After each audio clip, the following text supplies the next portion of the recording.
In any relationship, you're either contributing to it or you are taking away from it. When you take away from it, you are pulling out the main ingredients of what make a relationship healthy and enjoyable. When you are contributing to it, you are strengthening it. You are giving it the life and vibrancy it needs to stay healthy and last long. For a podcast on how to navigate the difficult relationship, head over to loveandabuse.com. Life presents the toughest challenges. Every day you are faced with decisions that test your ability to express who you really want to be in this world. We're told to keep saying affirmations and keep thinking positively, but what do you do when that stuff doesn't work? Welcome to the Overwhelmed Brain, where you'll learn to make decisions that are right for you so that you can create the life you want now.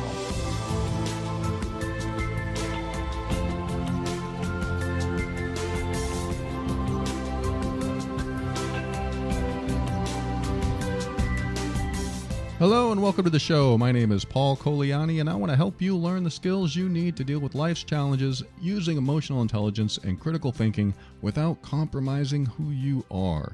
This show consists of my personal opinions and is meant for informational purposes only. Always seek a professional for your mental health and well-being. All right, thank you so much for joining me today. One of the things I've learned over the years is that the more you show up as your true self with mostly everyone in your life, life becomes a lot easier.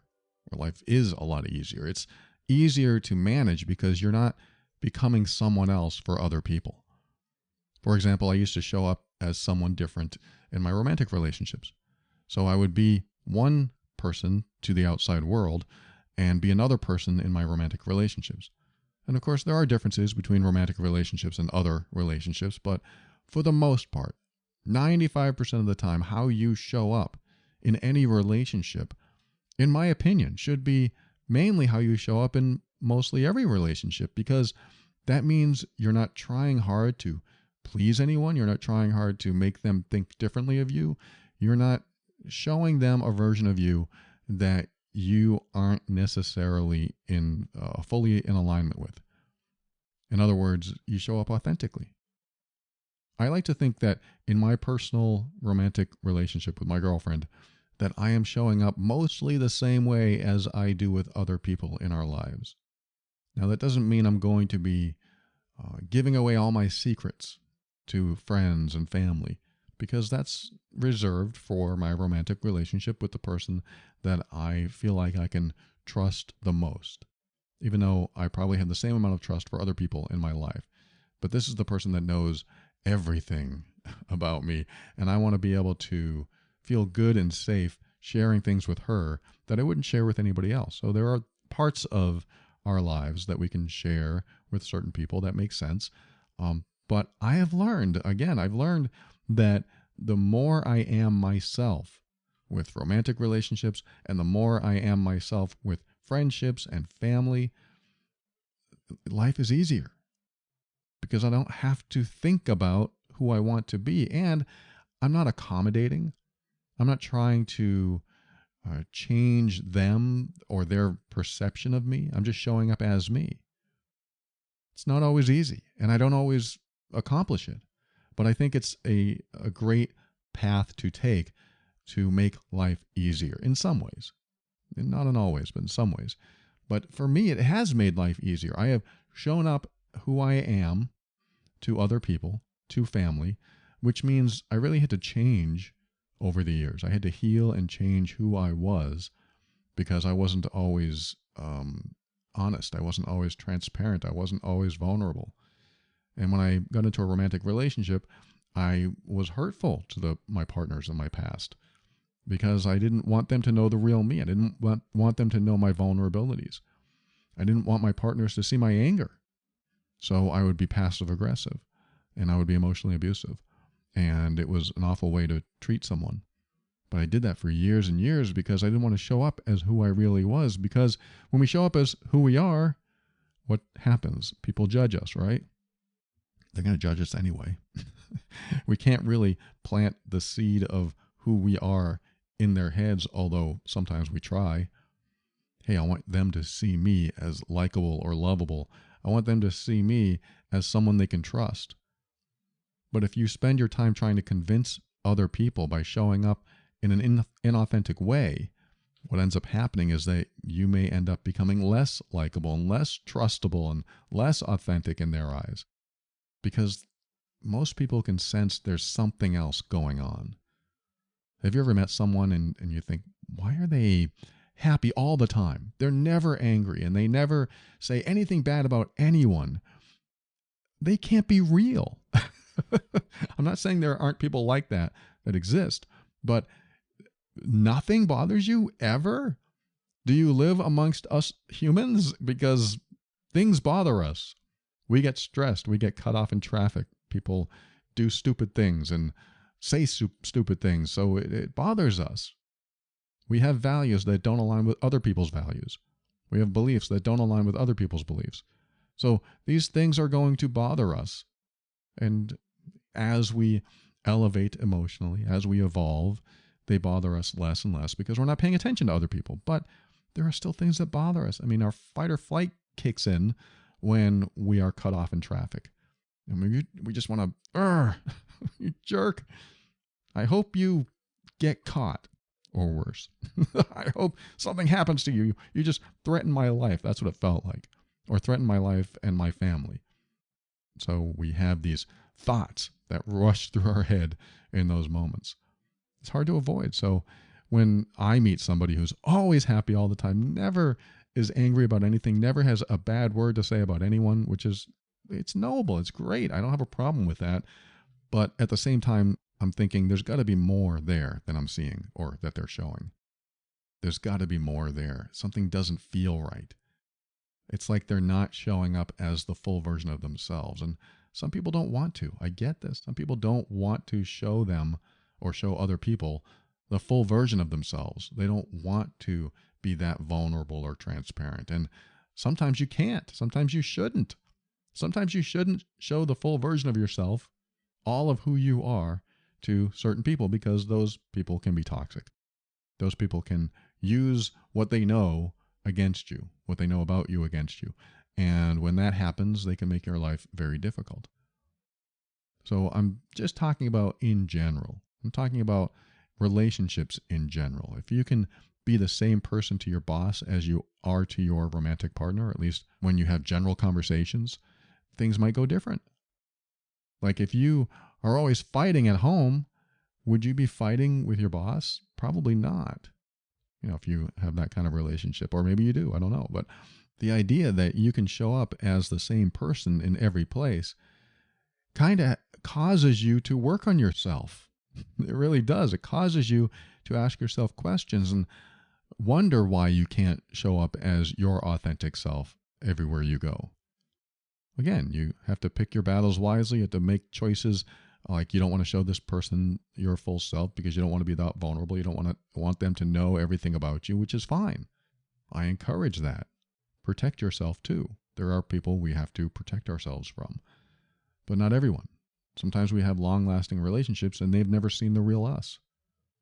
Who is the real you? How would you show up? What would you really say if you believed you could say it? What would you say if you felt safe enough to say it? What would you say if you felt comfortable with the person fully? What would you say if they knew everything about you and nothing surprised them? What would you say if you knew they would not judge you and they would accept you 100% unconditionally? No matter what you did, no matter what you said or what you did, what would you say? How would you show up?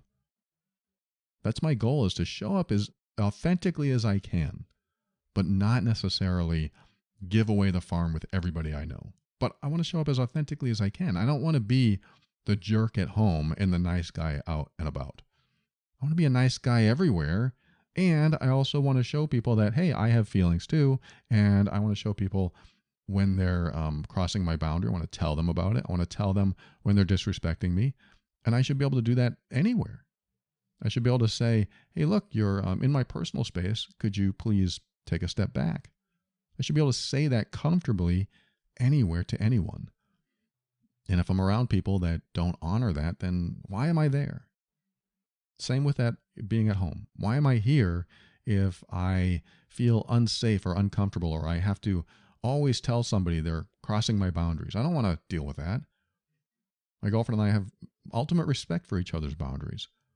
If I tell her to back off, sometimes she does. We get along great, but sometimes we have little tiny little arguments here and there. They're much less frequent now, but when they were big and strong, we had to stand up for ourselves. She stood up for herself, I stood up for myself, and then we'd meet in the middle and we'd apologize when we realized that I was wrong or she was wrong. We'd have real conversations after that, and then we'd apologize, because that's what you do. You apologize to people you love. And we should be able to show up as authentically as we can with other people too. But again, you filter it. You try to show up as authentically as you can with the people that you want to keep in your life and the people that you want to have the strongest bonds with, which is really what it comes down to. The more authentic, the more transparent, the more vulnerable I am with people, the stronger the bond is. The more powerful the relationship, the more powerful the connection is. So it doesn't always just have to be about the person I'm with in my romantic relationship. It can be a friend, it can be a family member, and if I can feel safe enough to share who I am with them, knowing they might be uncomfortable with parts of me, knowing they might have a problem with my authenticity. Not that I'm rude, I'm just being myself. No, I don't want to go to that restaurant. I don't like that restaurant. I wouldn't necessarily say that. I might say, I'll go there, I'll find something to eat. But if they said, no, really, where do you want to go? Are you sure you want to go there? I would say, no, I don't really like it, but I'll find something to eat. That's like an honest thing to say instead of my old people pleaser way, which might be, yeah, let's go. That place is great. That would be my old people pleaser self. But I'm telling you all this because I think it's important to remember that when we show up in any type of relationship, if we are changing ourselves for them, then we are creating a conflict inside of us. We're creating resistance inside of us. And when we carry around resistance, it doesn't feel good. And it can come out in other ways, sometimes destructive ways. If I show up to my friend in a way that doesn't necessarily reflect who I really am, then it not only creates that resistance, but it burns me out. Again, this is my old people pleaser days. It burnt me out. My longest friendship was 4 years because I got so burnt out trying to be accommodating and people pleasing. And so I had to back off, and I had to realize that I was doing these things, first of all, and then figure out how to change that about myself. And my biggest leap into an emotional evolution of sorts was to start honoring myself and actually telling people what I wanted and telling people when they crossed the line, when they were violating my boundaries. As soon as I started doing that, my relationships became real, and I felt so good inside myself because I was standing up for myself. I was standing up for who I am and how I feel about myself, or at least I was starting to feel better about myself. I wanted to show me that I was important. I wanted to show me that I was worth standing up for. I wanted to show me that it was okay to be me, to be the person I am, to show up as who I am.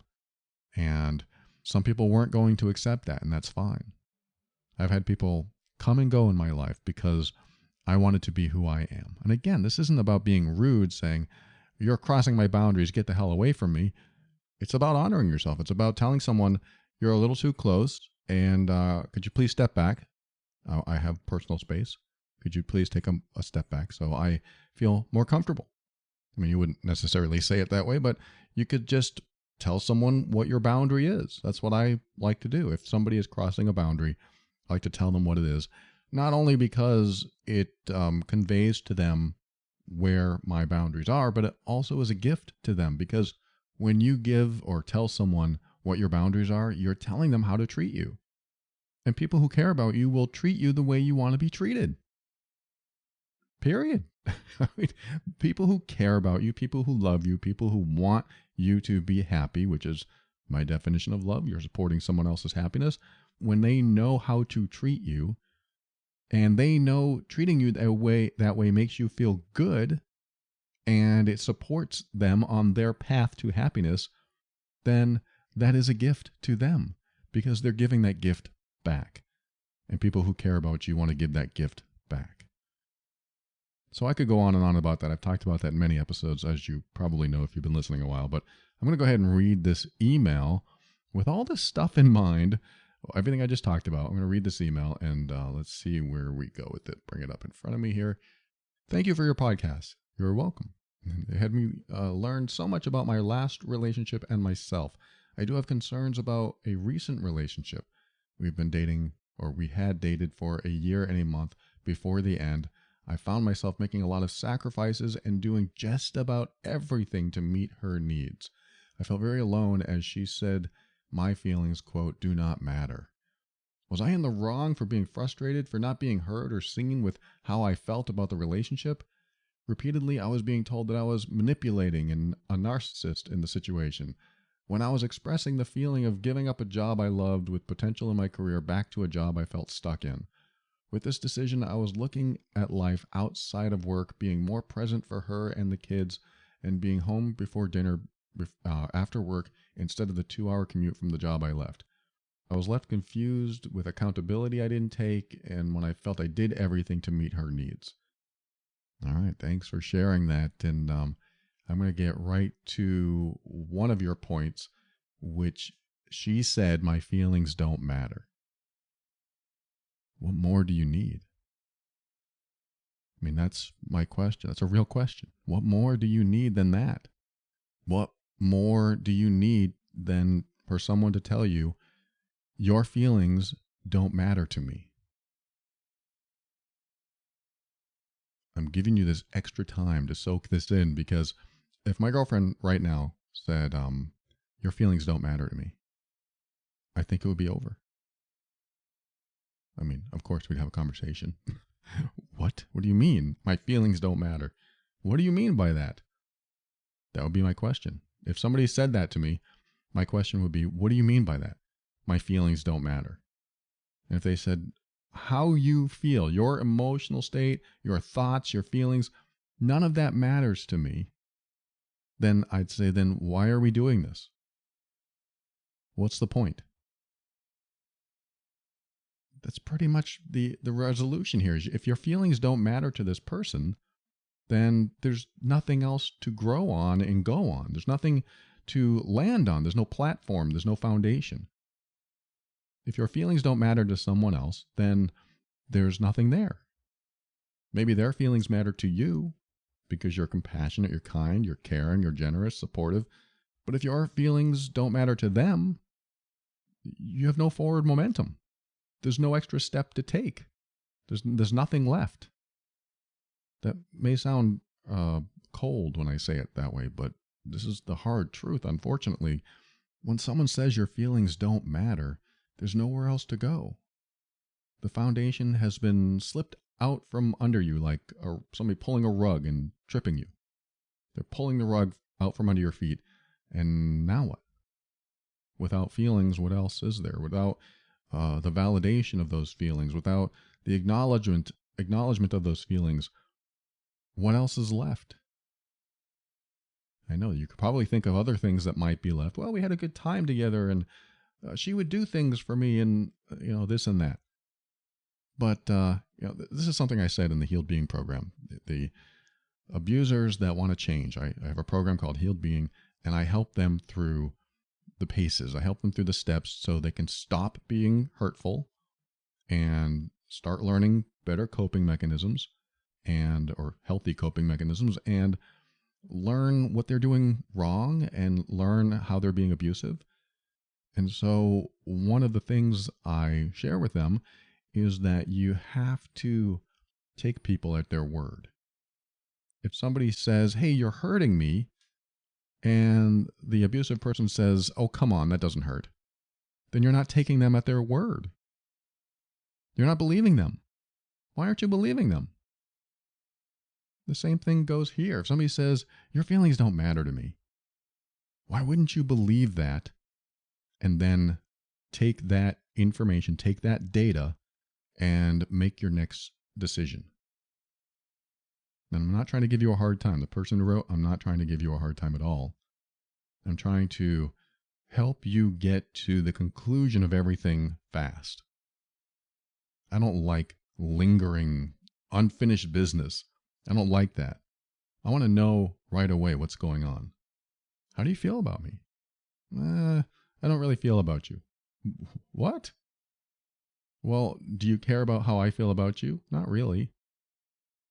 Okay, well, there's the data I need to make my next decision. And that hurts, I know, because you have an investment. We invest in these relationships in our life, and then we hear something like that. What do we do with it? You don't care about my feelings at all? And if they say, no, I don't care about your feelings, that's not important. You're always too sensitive anyway. And that's it. That's all I'd need. So I would look at that as the data I need to make my next decision. And I know it's very cold, calculated, analytical way to look at things. But once you have the data, it's no longer an emotional decision. It's hard data. I mean, in this case, sometimes it's an emotional decision because sometimes the data is, I don't know how I feel. Now you might have no data. You don't know what to do next. I don't know how I feel. That's not what she's saying here, so I'm not going to get into that. And I have talked about that before, just in case you're wondering, what do I say? What do I do from that point on? If you are in this situation and somebody actually says they don't care or they don't love you, they don't care about your feelings, they don't care about your thoughts, I think the first question is, what do you mean by that? What do you mean by that? That sounds very hurtful. Now, if they say, look, you hurt me too, and now you might have a conversation. Great, let's talk about this. I want to hear this from you. I want to know what's going on inside you as well. So that's the first thing that really stuck out to me. And the rest of the message really wouldn't matter after that. Not that your message doesn't matter. You get what I'm saying.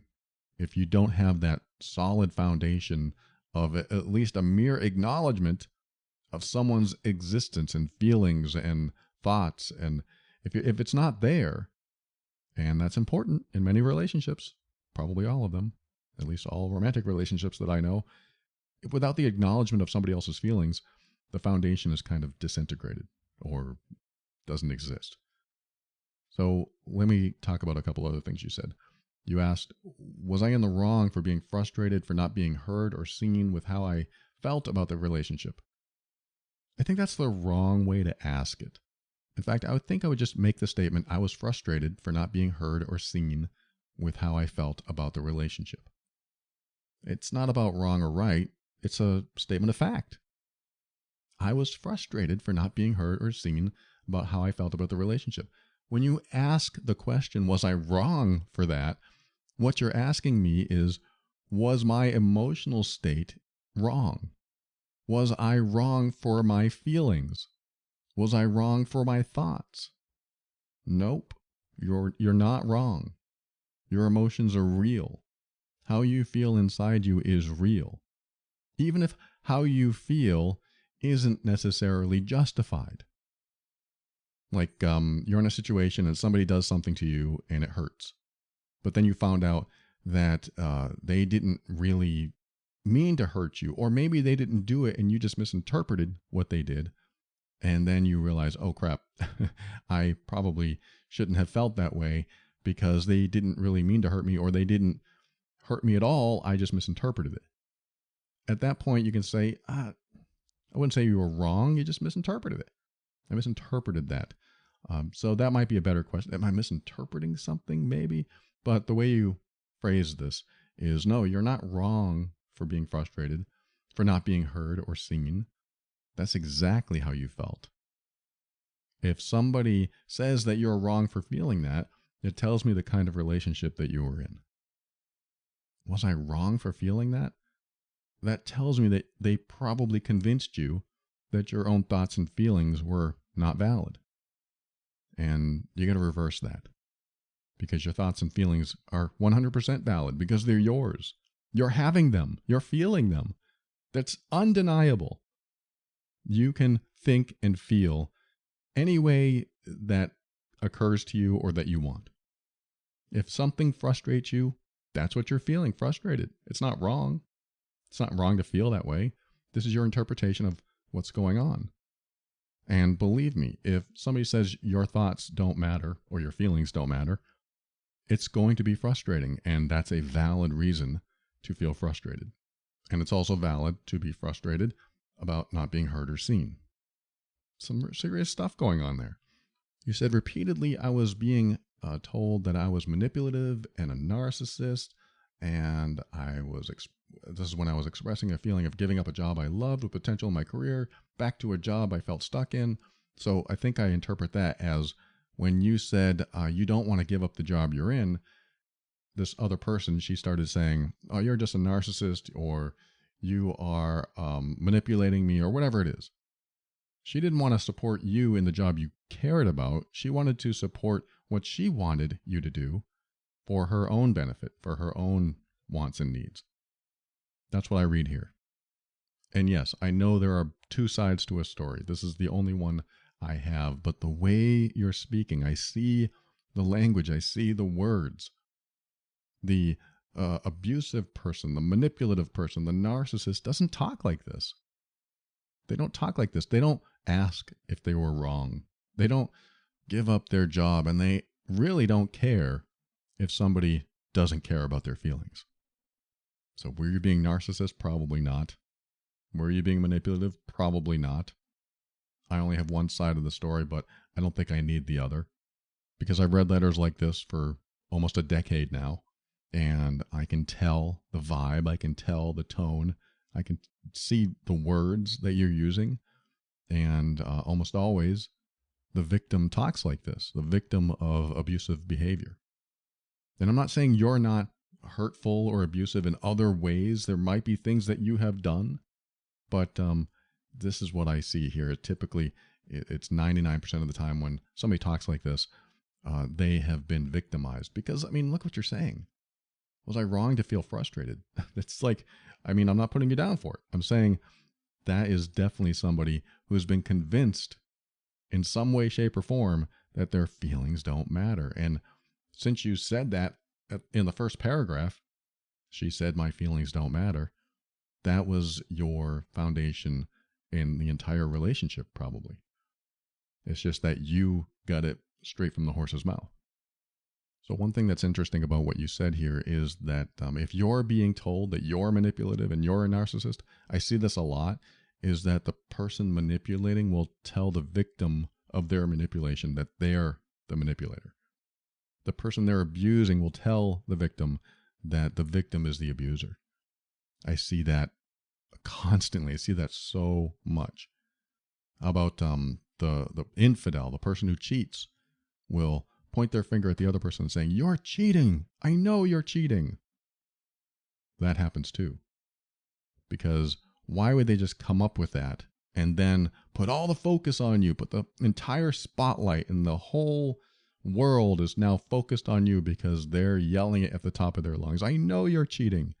Because if you're not cheating and there's no reason for them to just come out and say that, then something's going on their end. It may not be. It may not be. I'm not saying if somebody said that to you that they're cheating, but it happens a lot. It happens a lot. Somebody blames you for something they're doing. And when that happens, you have to open your eyes a little bit, do some sleuthing. That's my opinion. I believe you should do that. Somebody blames you for something and you're thinking, where the hell did this come from? You might have to open your eyes, open your ears, and just pay attention. That's all I'm asking. I'm a personal believer in sleuthing, investigating, because you're either going to have suspicions yourself and carry them with you, which will affect the relationship in a negative way because you're going to have thoughts and feelings and suspicions. You're either going to carry that with you, or you're going to investigate and find out the truth. And the truth might be that they are doing these things, or the truth might be that they're not doing these things. And either way, you have closure. It's probably not a popular opinion, but that's my opinion. I believe you should investigate somebody that suddenly acts differently. Like, where is this coming from? That's a little weird. At least have a conversation on it. Again, that's something that you may or may not want to do. Sometimes it leads to a truth that you don't want to know. And sometimes it leads to a truth that you're grateful for finding out. Anyway, I'm going to bring this full circle right back to when we talked about this person who said, she said, my feelings don't matter. You got to believe people when they talk like this. And I know some people might be thinking, but what if they're just angry and they said these words out of spite? They said these words just to make the other person feel bad. It still works if you believe them, because it does two things, actually. One, you get to have a conversation based on not what you're interpreting, not ambiguity, but what you heard. You get to have a conversation on what they said. Let's talk about that. Don't interpret it. My feelings don't matter? What do you mean by that? And then if they say they don't matter, well, that's hurtful. Why would you say that? You don't care? I don't care. Wow. That's all I'd need. Okay, then I guess this isn't going to go anywhere. This is awful. This feels terrible. I have so much invested in this, and now you're saying this?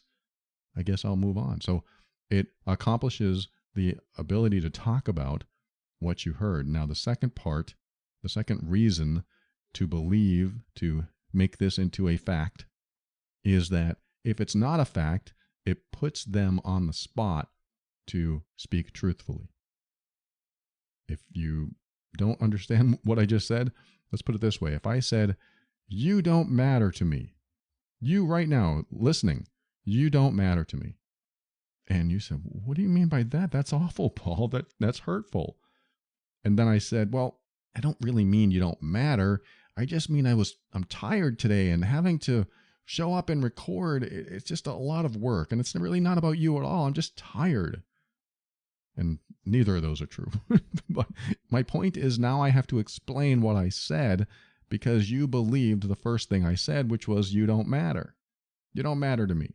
But that's not true. And when you said, well, what do you mean by that? And we had a conversation about it.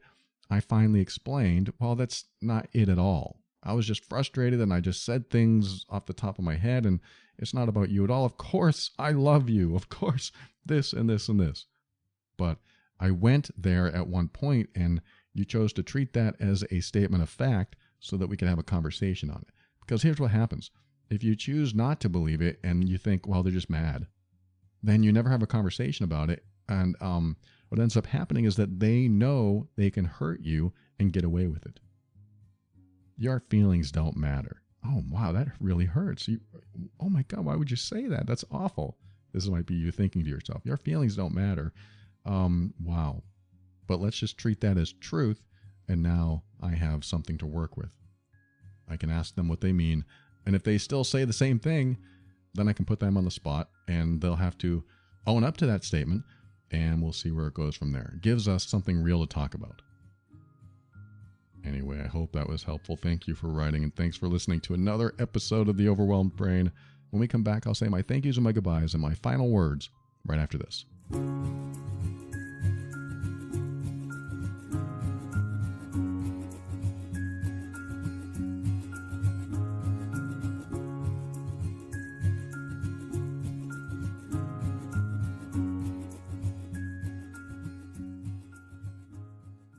Thank you for listening to another episode of The Overwhelmed Brain. I want to thank our patrons this week, Winnie, Jamie, Ashley, Sammy. You're new. Good to have you on board, Sammy. Thank you for your support. I appreciate you. Daisy, Stephen, been there for years. Brad, been there for years. I think a lot of these have been here for years, except Sammy. Thank you so much for joining and for patronizing the show. Thank you for your support. These are the financial donors of the show, and I am very grateful for every single one. I read new names every week. Very grateful for you. Thank you so much again. And if you find value in the show, as these patrons do, head over to moretob.com, and there you have options over there to give back. And for a show on how to deal with difficult relationships, I have another podcast called Love and Abuse. Loveandabuse.com. Check it out over there if you are dealing with anything like we talked about today. And if you are the difficult one in the relationship, or they say you are, sign up for the Healed Being program over at healedbeing.com. The first 4 lessons are free, so you'll get to find out if that's you. If it's not you, you'll figure it out. I mean, you'll learn from the lessons that you get. And maybe you'll figure out which one you need to go to, Love and Abuse or Healed Being, which one's for me. So if you're in a difficult relationship, both of those resources can be very helpful.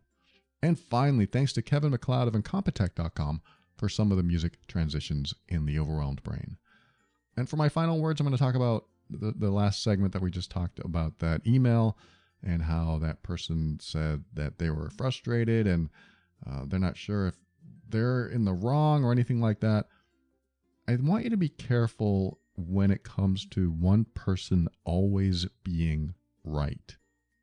If there's one person in a relationship that you're in and they believe they're always right and they're always making you question yourself, they're always pointing the finger back at you, something's wrong. Something's amiss. Something is not right. Let's put it that way. Because that's not a balanced relationship between 2 adults. A balanced relationship is 2 adults taking responsibility for their behavior, for their role, and just saying, oops, I'm sorry, I did that. That would be 2 adults being responsible, taking responsibility for whatever happens, and doing the best to support each other. You made a mistake, that's okay, let's get past this. But when I see a situation where one person always feels like they're wrong and the other person always knows they're right, themselves, then I see usually manipulation or abuse. That's usually how it works. I believe I'm right, therefore whatever you do is wrong and you have to do what I say. That would be the abusive person saying, you have to do what I say, everything you do is wrong, or you're wrong for thinking that, until I want something from you, and now I'm going to be nice to you. That's very, very simplistic version of an abusive, or at least a difficult relationship. And I'm talking about emotionally abusive, not physical abuse, because we already know what a physically abusive relationship looks like. Physically abusive also contains emotional abuse and verbal abuse and all kinds of abuse there. But an emotionally abusive relationship can be trickier because it doesn't seem like an abusive relationship, and it seems like it's just normal relationship difficulties. But usually there's one person that is in power, in control, and the other person feels like they can never do anything right. And so when I read letters like I read today, I read this person feeling like they can't do anything right. So there's a formula to this. And when that shows up, my hairs on the back of my neck stand up, and it makes me think, okay, there's probably a lot more going on here that this person's not saying because of their words, because of the tone. And I can see it. It's pretty obvious to me most of the time. But what I wanted to say is that if there's one person that's always right and the other person always feels like they're doing something wrong, and they're always trying to accommodate, and they're always trying to meet the needs of the other person, and they still feel like they can't do anything right, then that's what I'm seeing. I'm seeing that this is definitely a one-sided relationship that needs to be balanced. And sometimes it can work by having a conversation. Sometimes you need to say, this is it, I can't do this anymore. And then they'll finally straighten up. Or they'll take it to the end and say, I'm not going to do anything differently because I know I'm right and I know you're wrong. That could happen too. But got to remember the facts. What are the facts? Let's gather those facts. Let's believe what we hear. And then when we believe what we hear, we can base our next comment, our next question, our next decision on that. I really don't like interpretation. Sometimes we have to. I really don't like ambiguity. This is why I want to get details. What do you mean by that? And remember, when the focus is on you and what you're doing or what you're seeing is wrong, when they look at you and say you're doing something wrong or you're seeing things wrong, they can get away with anything they want. That's really the bottom line, is that if you get so focused on yourself and what you're doing wrong, what you need to do better, then the other person gets away with it. This is like that scenario I saw unfold in a store once. Somebody brought up a product and they said, hey, this product is marked, I don't know, something really cheap, $19.99. And the store associate, the person at the register, said, I'm sorry, I can't sell you this for $19.99. It's $199 or $179. It was something way off. And the person who brought up the product said, well, you have to. It's marked that. You have to honor this. And the guy behind the counter said, I'm sorry, I just can't. I mean, we'd lose a lot of money. And it's somebody put a different sticker on this. This is not right. Well, it's not my fault they put a different sticker on it. You're going to sell. And he started yelling. You're going to sell this to me now. I can't believe you can't false advertise. He was just yelling and yelling and yelling. I wish we had cell phones back then. I would have recorded the whole thing because it was just ridiculous. And it was very obvious what was going on to me. And I might be wrong, but to me, it was obvious this guy just put a different sticker on. And if he didn't, somebody else did. But why is he being such a butthead about it? Why is he doing that? It's just he wants to get away with it. That's why. Because he is being dominating, authoritative, disciplining, and he is pointing the finger and putting the spotlight on the other, or he's trying to put in the spotlight on the other person, the person who is running the register. He is trying to put all the focus on that person so that person feels like, oh my God, I'm doing something wrong. I should probably accommodate this guy so I can get him out of my store. But I'll give it to the associate. He did not budge. He said, I'm sorry, I can't do it. And the guy continually yelling and yelling and pointing his finger. And it was obvious to me and probably everyone else that the person that was actually in the wrong was the guy yelling. And he did probably want to get away with something. And it was just, he had it written on his forehead. I'm trying to steal. That's the way I look at it. He's basically saying, I'm trying to steal this. Why won't you let me steal this? Why won't you let me get away with this? You should be ashamed of yourself for having something marked in the store. It's too low. It's not my fault. It's your fault. Now sell it to me at this price. And the guy wouldn't budge. The associate would not budge. And I don't know what happened. I think he just walked away. Well, fine. He probably threw it across the store. I don't know. I don't think I stayed for the whole thing. It was just ridiculous. But it reminded me, or it reminds me now, of what happens in relationships. If you're being yelled at, if you're being belittled, if you're being put down by anyone, your boss, you did this, and no. If that's happening, then they are usually trying to keep their dominance over you, keep you powerless, so that you feel like you can't do anything, you can't say anything back. And it works a lot. It does work, unfortunately, because a lot of people don't want to deal with it. They just submit. Fine, I'll do whatever you want. Just get out of my face.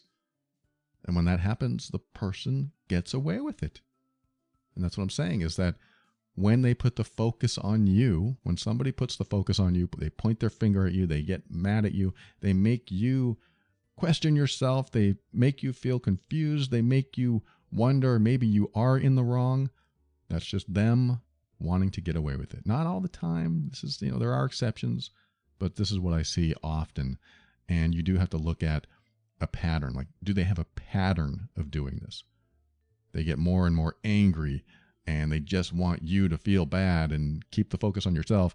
If that's the case, and they do it often, there's something else going on. They just want to keep their control, and they don't want to have to deal with their own problems, and they just want to get away with whatever they want to get away with. And sometimes we let that happen. That's the problem, is that we don't let that happen. Sometimes we just want them to go away. But when that happens, they realize it works. So when we show them that we are willing to submit, be acquiesce, and that their yelling works, they do it again and again. So it repeats. So I just threw that in there just in case you're in a situation like that with any relationship in your life. That's usually what's happening, is they want to get away with something. And, well, Paul, what do you do about that? I know some people have done it for so long that you feel like you can't do anything about it. So this is why I come back to trusting yourself, trusting your own feelings. Like, oh, that doesn't feel very good when they do that. If it doesn't feel very good, you could say, hey, it doesn't feel very good when you yell at me. And if they say, I don't care about your feelings, that's all you need. Believe them. Believe that. You don't care about my feelings? What do you mean? Why would you say that? And if they stick to their guns, believe them. It makes life easier, even though it can be very hard to hear. And it could be a very difficult step you have to take from that point on. But it shows them they can't just say anything they want just to keep you submissive. You deserve to be heard. You deserve to be validated. You deserve to be treated nicely. Treat me with respect. I don't want to be with somebody who doesn't treat me with respect. Let's talk like two full-grown adults and have a real conversation. Otherwise, what are you, my mommy? My daddy? I don't want to be put in my place. I don't want to be told that I'm doing something wrong like I'm a child. I don't want that in my life, at least. I hope you don't want that in your life. Life is too short for some of these relationships that we've come into in our lives, we've run into, we've had with people that are just hard to be around. And they're hurtful, and they want to control, and they want to make us feel like we're the bad guy, when really they're the bad one. They're the bad person. They're doing things just to get away with things. These are patterns we look for, and you don't deserve that. You don't deserve to be stuck under somebody's thumb like that, because you're an adult. At least most people that listen to this show. If you're not an adult yet, you're growing up fast, I'm sure. Because why in the world would you listen to a show like this? So you're growing up fast. But this is a good lesson that you, as you grow older and as you become an adult, you deserve to be treated like an adult. And you should treat other people like an adult. What is treating somebody like an adult? Respect, kindness, supportive, caring, wanting them to be happy. If we all wanted that for each other, wouldn't life be grand? But let's just hope that everyone keeps an open mind so that they can step into their power just like you. I want you to keep an open mind so that you can step into your power. That's how you create the life you want. That's also how you get along with more people, because when you feel power inside you, you don't let people cross the line. Hey, look, you're a little too close. Hey, look, that's disrespectful. Please don't do that. Please don't say that. Always take steps to grow and evolve. You are powerful beyond measure. And above all, and this is something I absolutely know to be true about you, you are amazing.